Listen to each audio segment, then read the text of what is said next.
Learn about another voice and culture of Taiwan with We Love Hakka. 现在就让我们一起加入客家风情，大家来讲客家吧。Hello everyone, it's time to talk about Hakka here on ICRT. Hello， 大家好，我係阿邊個 Leo。Hello, 大家好，我係 Joseph Ling, and this month we're talking about women, and perhaps Leo can introduce us to another song that's about women. 好，今天介紹這一位呢，他叫做林sen祥。林先生嗎？是林先生。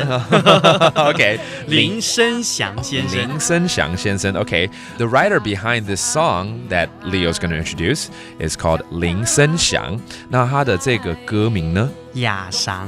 雅裳是野生。哦，野生哦。The wild。哎，这跟女性哪有什么关系啊？我先念一段好了。夢想難定顯，愛在未落天。愛曉去假鑑，相送唔落閃，此故此態搶表現，命運七假蛋。稍微解释一下，第一句话是什么？夢想難定顯，就是希望要生男丁。OK， 想要生男生就对了。对 OK， 以前重男轻女嘛。对。然后呢？所以第二句就是说，愛在未落天。愛在未落天。哦，有妹这个字出现了，就女生的意思嘛。是没想到生出来就女生嘛。哦，就一个妹落地了那样子。Okay, so the first two lines of the song is describing how a person was wishing for a son, but instead he or she got a daughter. 愛曉去假鑑，相送唔落閃，就是反正都生出来了啊，當時就加減養嘛，那又想說要送人家，就覺得捨不得。唔甘心啊，那對啊，以前的可能是生的比較多的時候，當時女生可能就比較不受重視，所以他就讓他自己，好，你就自己想辦法長大吧。你能長大，那就是算你的命運。OK， 所以就最後一句就是命運要自己擔，命運七假擔。命運七假擔。Okay, that means your destiny is in your hands at that point.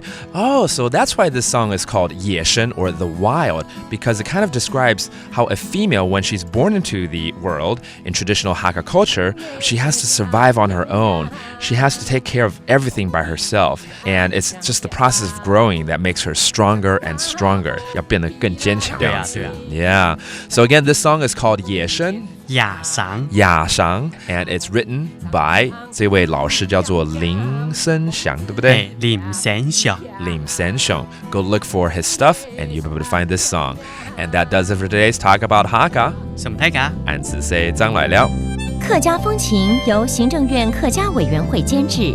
We Love Hakka has been brought to you by the Executive Yuan's Council for Hakka Affairs.